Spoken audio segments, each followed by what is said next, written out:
Okay, I think we're ready to get started. Good morning, good afternoon, and good evening, everyone. My name is Brian Foster. I'm a content director here at PingCAP, and I'll be your MC for today's event. MySQL remains one of the most popular relational database management systems on the planet. However, while this database continues to evolve, several MySQL-compatible alternatives have arrived to better meet the increasingly complex and data-intensive requirements of distributed cloud-native applications. In today's webinar, Shen, technology evangelist here at PingCAP, is going to dive deep into the key design principles behind a popular MySQL-compatible alternative, TiDB. You'll explore how this open-source distributed SQL database has evolved over time to meet these demanding requirements. Shen is an expert in distributed systems, relational databases, and cloud computing, and he has worked at PingCAP for over 7 years and is a core maintainer of TiDB. But before we get started, please feel free to drop your questions directly into the chat window. We'll be sure to answer them during the Q&A portion at the end of this talk. And with that, I'd like to hand it over to Shen. Shen, the floor is yours. Hello, everyone. Thanks for joining today's webinar about how we build this new relational database, TiDB. It's a MySQL-compatible database. Today, I will walk you through the journey of building this database and also the key consideration behind those, those designs. Yeah, the topic is about, a new database, but relational database is not new idea. It's already there, more than 50 years. This paper is from Codd, which won him the Turing Award.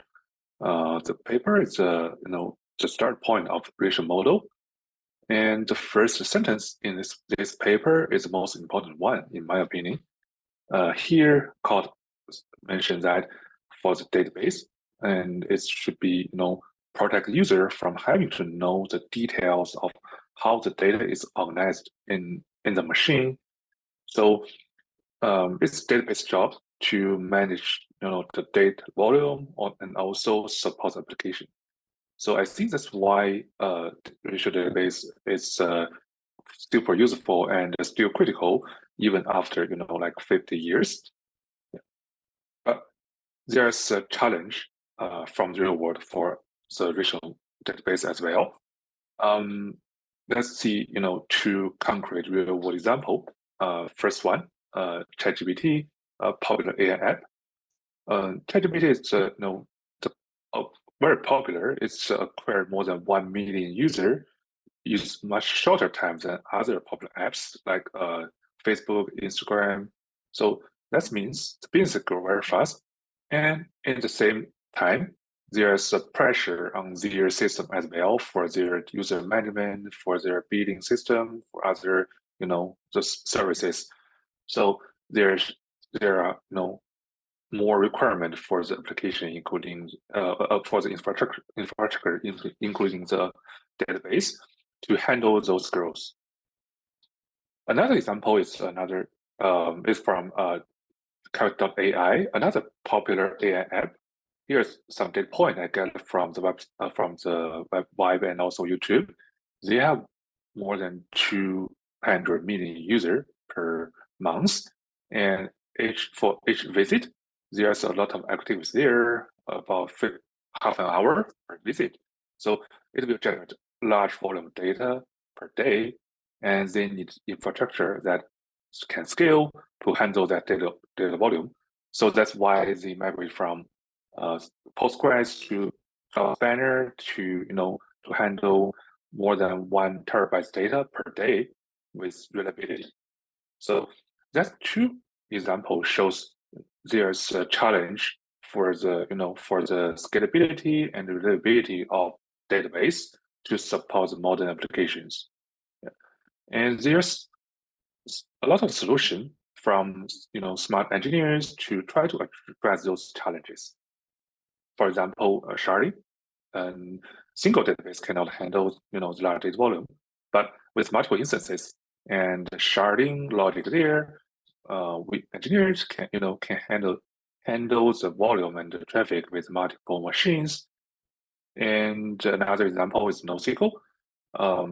There's a group of good solutions, NoSQL good solutions, which simplifies the transaction model, the model, but can make it distributed, can leverage multi machine to handle the data volume and also the traffic. And to achieve reliability, for a relational database, we can set up primary, secondary replication and do the auto failover when there is a failure. Then those solutions can work to solve the scalability and reliability issue, but they are not perfect. For example, for sharding, you need to handle the the sharding key not only in the database but also in your application, and you also need to handle the hot shard issue and also reshard work to make it more scalable. And for NoSQL, it can provide like built-in scalability and reliability. But since it drops some of the good features of SQL database, like transaction, like SQL, like index, those kind of work will be done in your application. So that means your developer need to spend more effort to build an application instead of enjoy the advanced features from the database. So they are good, but not perfect. Is there any solution that can combine the best part of both parties and provide better support for the application developer? So there comes the distributed SQL. Distributed SQL is a solution that can combine the features in relational database and NoSQL together, provide the the scalability, reliability, and with the classic SQL experience together.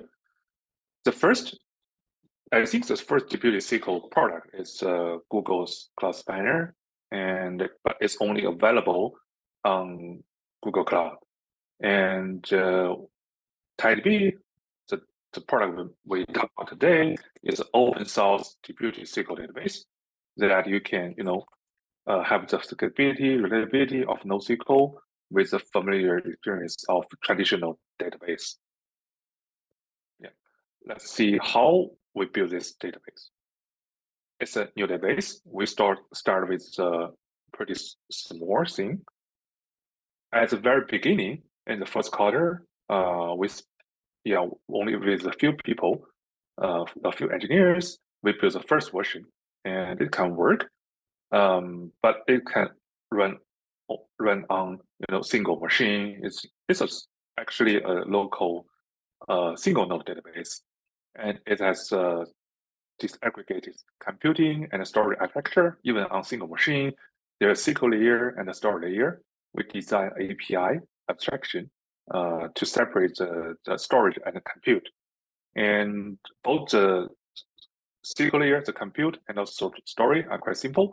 The SQL layer can only do quite naive query planning, and the storage layer supports some of the popular local storage engine like RDBMS, LevelDB, and store data on single machine.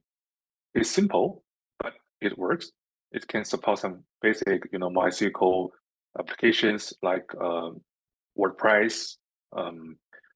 And it has the well-designed architecture which we can evolve in the future.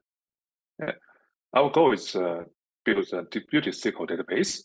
For the first version, it can only run on single machine. Then we replace the local storage with the distributed storage, replace the LevelDB RDB with HBase, treat it as a big giant key value storage, and we also add a transaction layer on top of it. And we also leverage the coprocessor mechanism of HBase to support some basic computing pushdown like aggregation, like filtering. So with this version, as a distributed SQL database, support transaction and support scalability and reliability. It's better than the previous version, but it's not perfect. Yeah, we leverage HBase to implement this distributed version in quite short time. But we realize that it's not good enough. First, for the performance, it's not good. The performance not satisfying in our case. There's another layer of HDFS under HBase, and also there's GVM, GC mechanism, and HBase is not designed for very short latency scenario. So the latency, especially the long tail latency, is not good for in our case. And we are going to build a database for mission critical like core banking scenario. So that's why we HBase cannot is not a good fit for our case. And second, it's not easy to use. HBase, you deploy HBase, you need to deploy HDFS and also Zookeeper, then deploy HBase. So it's not easy for developer to deploy this and also maintain this system. Third one, there are some features not satisfying in our case, like there's no transaction support, so we need to build our own, and it makes the performance even worse for the latency wise. So HBase is good product, but it's not a perfect fit for our scenario. So we decided to build our own store engine, which is TiDB. It's a key value storage support transaction, can run on multiple machines.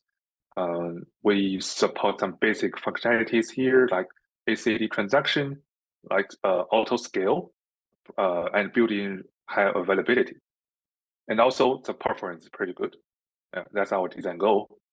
And for high-level architecture here, we use RDB as our underlying store engine to store the data on local disk. And on top of the local store engine, we build Raft layer and do the replication between the node. And for it, then on top of Raft, we build the transaction layer. Then we can support the transactional key value API and also distributed computing API. So this is a high-level architecture. Yeah, let's go through some essential features of TiDB. First one, how we can achieve the scalability. TiDB stores the data, stores the key value data, and the SQL layer will convert the SQL that records index into key value pairs, then store those key value pairs into TiDB. Then TiDB will shard the data automatically. That means split the data into small chunks. We call it region here. It's not geography region, just a region is a piece of the data. And the data is split according to multiple factors like the data size and also workload. By default, we keep the size of data in single region less than 96 megabyte. Yeah. And for each region, we have multiple copies for that piece of data, and those copies will form a consensus group. And so that's why we can tolerate the node failure, yeah, because we have multiple copies. Yeah, that's a basic idea about how data is auto sharded. And we mentioned there is a consensus group, and each piece of data there is multiple copies.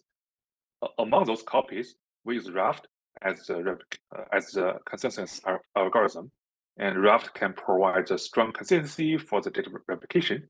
And there's also mechanism like leader election or the membership management we can use in further to manage the location of the data. And for Raft, it's a effective and understandable mechanism. So that's why we choose Raft. And we have multiple copies of each piece of data, and TiDB will spread the copies among the nodes to achieve first data safety. You do not want to have multiple copies of single piece of data on single node. Consider the data safety. and also the load balancing. TiDB will do the auto splitting, and also move the data around to achieve load balancing among the TiDB cluster nodes. And TiDB can also do the auto healing. That means if there are any failure about network, about disk, about node, TiDB can handle the failure automatically. For short-term failure, maybe there are some, network disruption, or like the rolling upgrade in the cluster, the node will come back again in short time. In this case, we leverage Raft, do the leader redirection, then the new leader can continue the service to the application. And if there's short-term failure, like there's no down and cannot come back in anymore, then TiDB will find this situation and try to repair the replicas with the data on the leaving node to rebuild those replica. Yeah. So in this way, data is safely and consistently copied to multiple copies, and also TiDB can handle the failure automatically. Yeah. So with the scalable transactional QL storage and also decoupled computing and storage architecture, it's very easy for TiDB to scale out. For example, if there's more traffic from application, and you just need to add more node to either the computing node layer, the SQL node, or the store node TiDB. So, and for the SQL node TiDBs here, each of node can take both of read and write. Then it will build a query plan and execute the query to access data in TiDB. So it's like a multi-master architecture. For application, it can treat TiDB as a big and better MySQL, and those scale out will not require modification in the application like sharding or others or separate read and write things. So it's very easy for the application to scale out to have higher QPS. And and TiDB has distributed computing framework. So for a single query, the SQL node will build a query plan and also decide to push down some of the operators to the store node, to the TiDB node, which hold the data required. Here's a simple example. There's a query with aggregation with the filter. The SQL node, we can push down the table scan, the filter, the partial aggregation to the store node, then aggregate the data to the SQL node, generate the final result, then reply to the application. So in this way, TiDB can handle the queries and can run much faster than single node database because it can push down the computing to multiple nodes and can leverage the distributed computing framework to accelerate the query processing. Yeah. So besides those basic features like scalable transactional store engine, the distributed computing engine, TiDB has more features like online schema change, which means the schema, the DDL will not block DML, and also TiDB support features like flashback, PITR, which provide better functionality for high availability or disaster recovery. And so those features are very useful for both the application developer and also DBA. So yeah, a quick summary here. TiDB is a distributed SQL database, and it can provide classic SQL experience like transaction, like SQL, which is good for application developers. and it supports MySQL protocol. So if your application is running on MySQL, it's very easy to migrate. And if you are familiar with MySQL, I think it's not hard to build application or use your familiar tools to manage this database. But we do not reuse code from MySQL. We build everything from ground up, and with distributed transaction store engine, TiDB, it can scale out very easily, and also guarantees the data integrity and reliability. So it's very good for developer to use. Yeah. And in the past 8 years, it already used by a lot of users and verified by most diverse workload from a lot of production clusters. And here are 2 examples. For this cluster, this product cluster, there are more than 500 terabytes data with more than 200 nodes. We are quite confident that for hundreds of terabytes data, TiDB can run very stable in production. That means for most of the application, TiDB can support your growth. Another example here from Flipkart, which is the largest e-commerce platform in India. One of their cluster achieve 1 million QPS, and also there are 120K TPS for write. So they are e-commerce platform, so they have requirement to support higher QPS, especially for the campaign. Yeah, so TiDB is a good fit for them to support their business growth. Yeah. So compared with the single node database, especially MySQL, we can see the benefit of TiDB. Here is a quick comparison.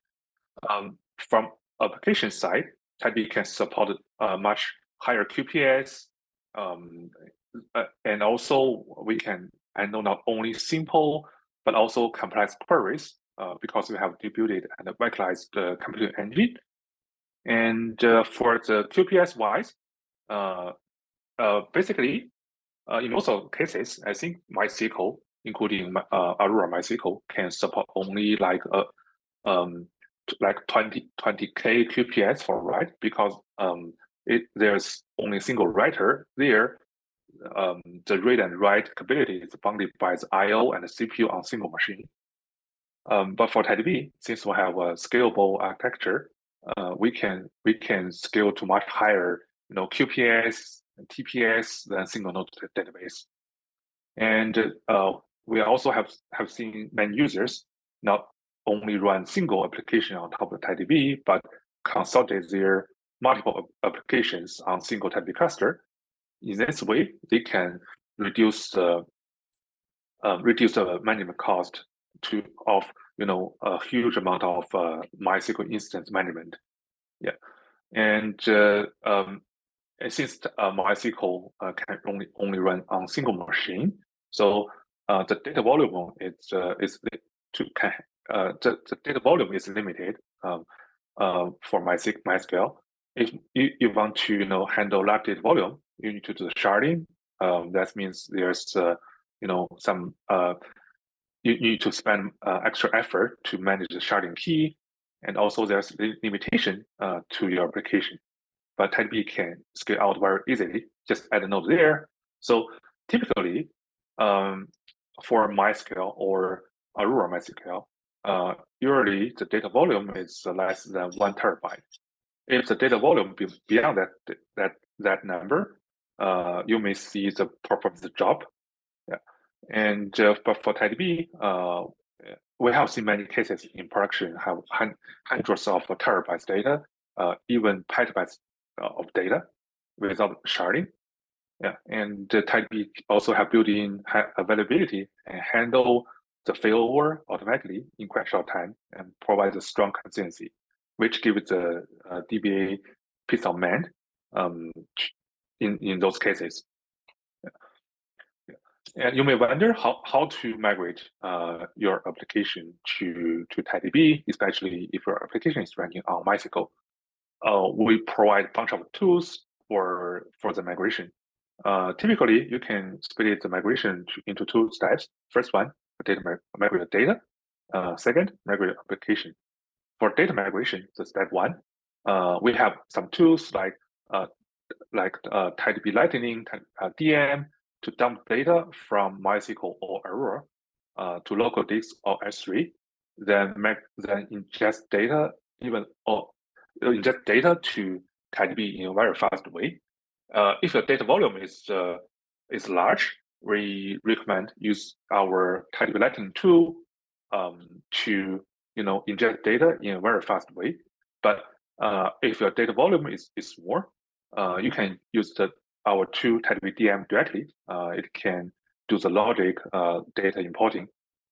And after the full data migration, the initial data loading, the TiDB DM tool can also act as the MySQL to read the bin log from MySQL and do the incremental data migration. So it's very easy to use. On TiDB Cloud, we have the managed service of the data migration tool. It's very easy to use for TiDB Cloud user. And for the second step, application migration, you can refer to our document about the compatibility of TiDB with MySQL. And there's still some incompatibility out there, like the store procedure, the UDF TiDB does not support. And also there's some differences between TiDB and MySQL. So for the best practice, you can follow this document to see if you need to change anything in your application. Yeah. And for production, there's the typical use case of TiDB.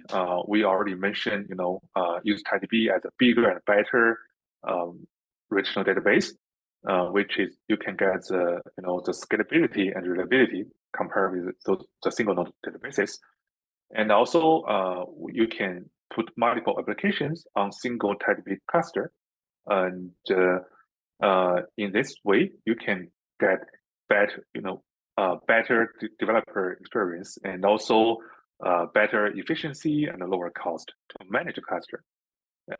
And TiDB can be used as a real-time data server layer for your data service architecture to hold large amount of data and can provide fast, high concurrency query to your external API or customer-facing applications. Yeah. And we also see a lot of users replace their NoSQL solution with TiDB. Sometimes users just use NoSQL because it can scale and it also can provide high availability, which is required by fast growth application, especially mission critical application. But TiDB can also support those critical features, and also with the SQL index transaction, TiDB can provide better productivity for your developer. So it's a better solution for this scenario. So those are the top use cases of TiDB. Yeah. TiDB is already very widely used, but we still see some challenge there, and we in the past a few years we keep evolving this product to address some of the challenges. Yeah, we have seen those kind of challenges. First, how to improve the scalability at scale with a large cluster. If there's some kind of stability, it has a wider blast radius than single node database because it handle much larger data volume and also much higher QPS, have more impact to your application. So for some operations like do the load balancing, copy the data from one TiDB node to another node. And also there's compaction in RDB, which may consume some resources. And those operations can slow down your workload. And also like some of the operations from your DevOps, like indexing a large table, like a 1 billion record table, you need to consider the trade-off between speed and stability. You want to finish as soon as possible because lacking of a certain index may impacting your application. But indexing the table also need to read the data out and read it back. It will consume resources which impact your workload. And second, how to make the scalability to the next level. We can see there are some more and more data in TiDB, and also people put multiple applications on single TiDB cluster to get greater efficiency and lower cost. Those kind of things have higher requirement for the scalability of TiDB. For now, I think hundreds of terabytes or a few petabytes enough. Maybe in the future, there's maybe hundreds of petabyte data in TiDB. So how we can take the scalability to the next level is another challenge. Last one. Yeah, so we improved the product to provide better stability and reliability, but we do not want the product not easy for developer to use. We want make it keep it easy of use and also with low cost for user. Maintaining a distributed system is harder than maintaining single node product. There's probably more things you need to consider, and how can we make the work of the DevOps or infrastructure team easier, and also which large cluster it may occupy a lot of resources, but if the workload reduced, how we can scale down the cluster to reduce cost. Yeah, so make it more cost effective. So those kind of challenge are not easy to address, but those kind of challenges are perfect problem for cloud. For cloud provide better and more capabilities for TiDB. For example, if it's not on cloud, to back up a cluster with 100 terabyte data, it's not easy. And you need some, like network disk or set up your own object storage to store the backup data. But on cloud, on any cloud, there's always like object storage, S3, GCS that you can use to store the backup data. And also cloud has more and elastic resources that you can use. If you want to scale the cluster, you can get resources there and return it back when you do not need those resources. And on cloud, we can set up cloud service, managed services of TiDB to our users. And in this way, we can have the capacity of a distributed system behind that. And the user do not need to care about the capacity of that system. So that's why we re-architect the TiDB to make it more cloud native. I think nowadays a lot of database claim that they are cloud native database, but in my opinion, most of them are not actually cloud native database. They are more like a cloud augmented database. They leverage some of the services on cloud to enhance their capability. For example, put the single database on a cloud disk like EBS. In this way, they can put more data in there, and also they can integrate the database, the single database, with the cloud infrastructure to make the operation easier. But they are not, open the box, truly integrate the product, the technology with the capability of cloud, and they are not like truly leverage cloud promise of elasticity and resilience. And with the new architecture of TiDB, we build a true cloud-native database. Here's the high-level architecture of TiDB serverless, which is a cloud-native serverless TiDB offering on public cloud. You can see in high level, we have a stateless SQL node for computing, and for each user or each tenant, they will have their dedicated SQL nodes for their application. And under SQL node, the compute, we have a multi-tenant shared storage engine built on top of cloud storage, which is like S3 and GCS. So in this way, we can have multiple tenants. That means multiple customers share a single TiDB cluster. They can share those resources to achieve better elasticity and also lower cost.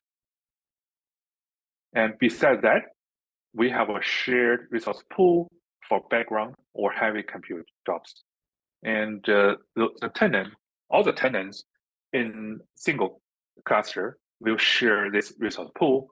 That means for the jobs like data ingestion, like DDL, those heavy and background jobs, you do not need to do the over provision in your cluster for those background jobs. Those jobs do not, require low latency.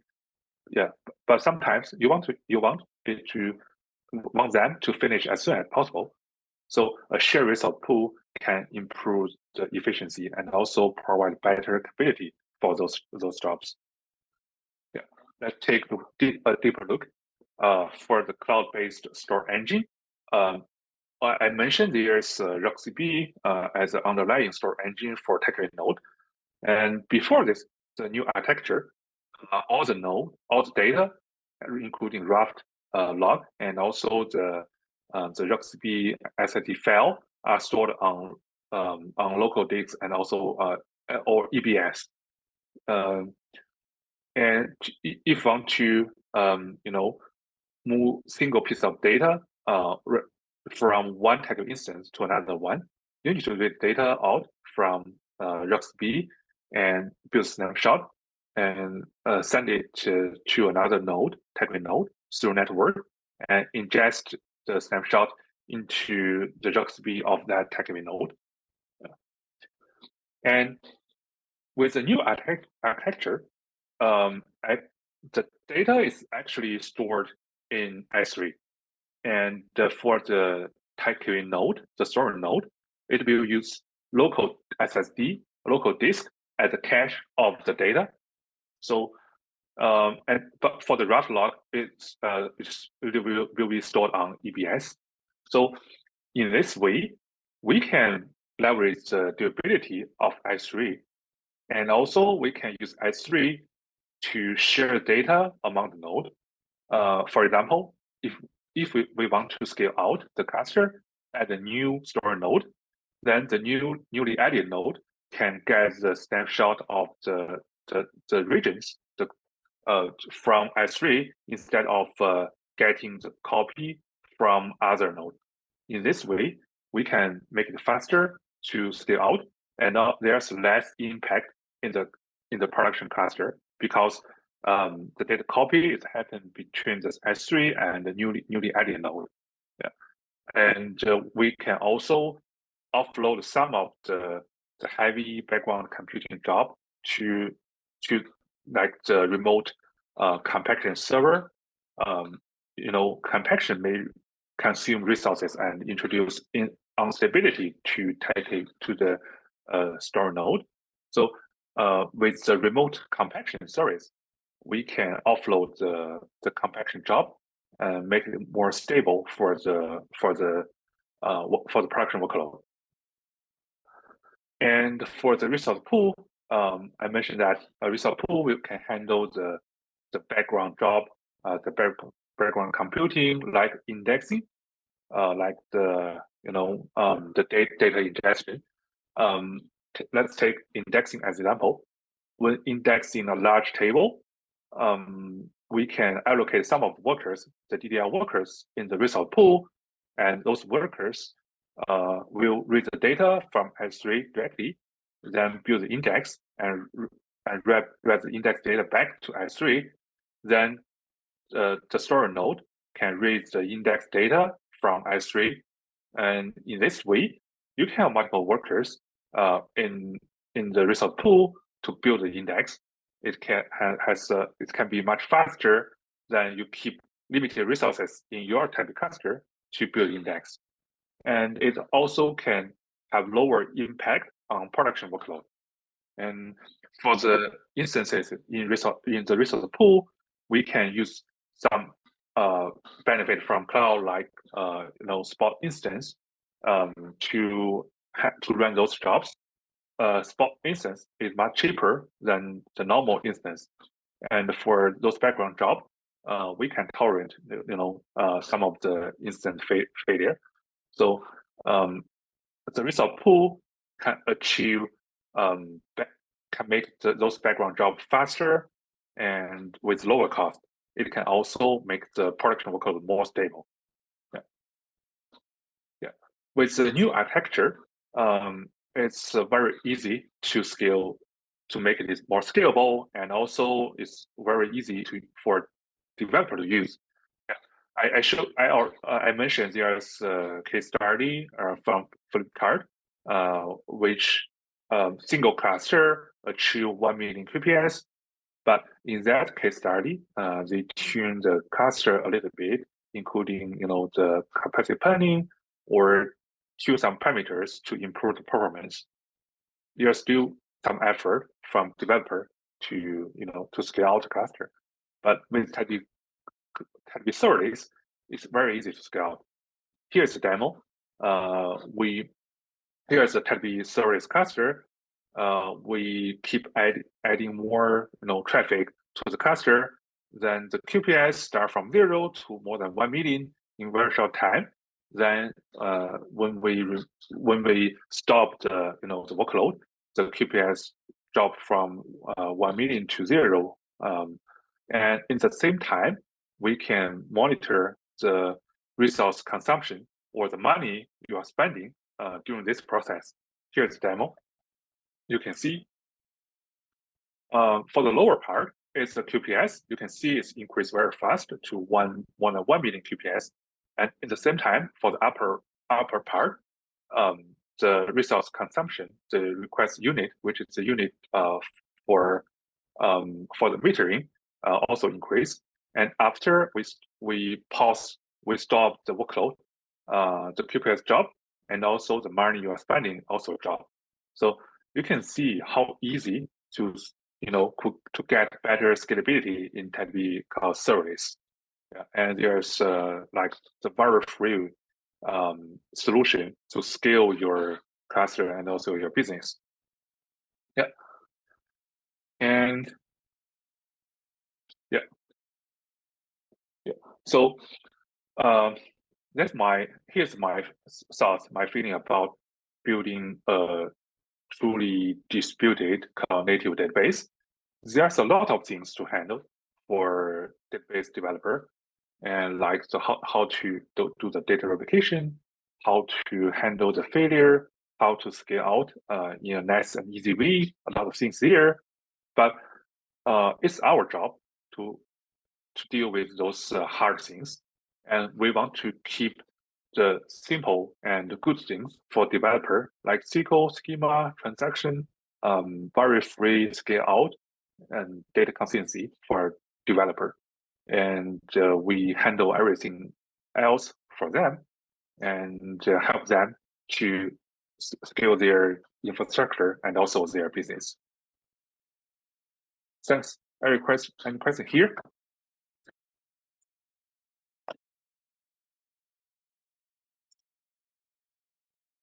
All right. Thanks, Chen, for the wonderful presentation and kind of walking through all the wonderful benefits of TiDB and TiDB serverless. Let's now check and see what kind of questions we have from our audience. All right. Here's one. I manage a large AWS farm of RDS instances, 85% of which is MySQL 8.0 and 15% of which is Postgres. Can you please share at a very high level the steps to migrate from RDS to TiDB? And at the same time, can you also provide any pitfalls that I might need to be aware of during the migration? That's a great question. Thanks for that. So TiDB is compatible with MySQL protocol and syntax. We do not have um, the Postgres support, and for MySQL part, it's very easy.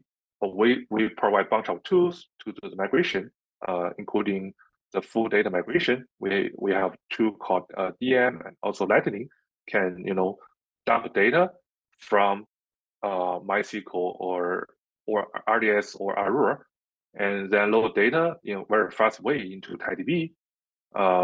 We can read. I think we can read the backup of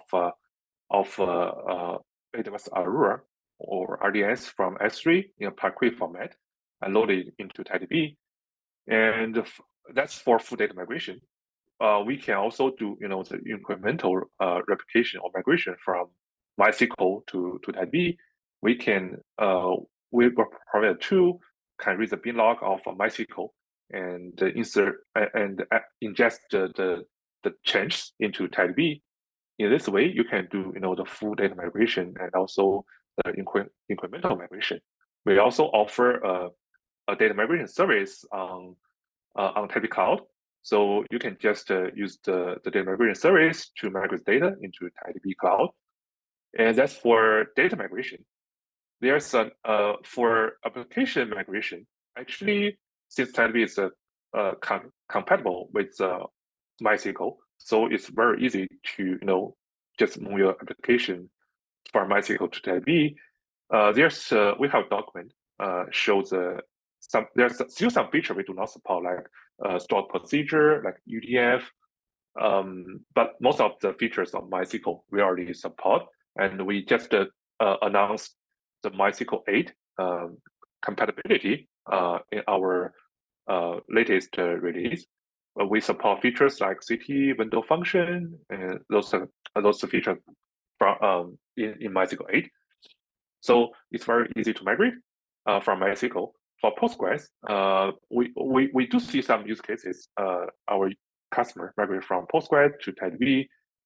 They can migrate dump data out from Postgres into CSV, and our data loading tool can load data from CSV into TiDB in a very fast way.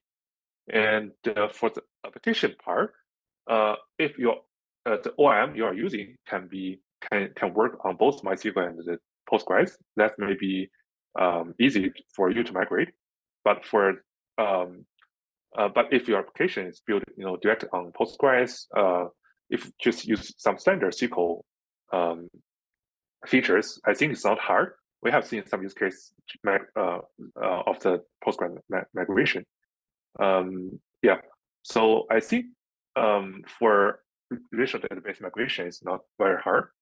And for the pitfalls, so I think first, I encourage everyone, to try before you do the migration. You just probably can put a small piece of the data into TiDB and run your application there to see if there's any, incompatibility or an issue there. And also for the performance, since TiDB is a new code base, there's still something different with MySQL in terms of the best practice. We have a document for best practice which you can follow to see whether you need to change anything in your application. Yeah. Excellent. No, thanks, Li Chen, for that very detailed response. Again, it's great to see how many different ways we can make it easier for folks to migrate their data over.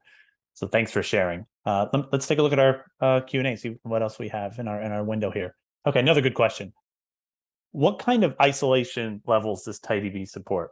And what's the performance implication for cross-node transactions? Yeah.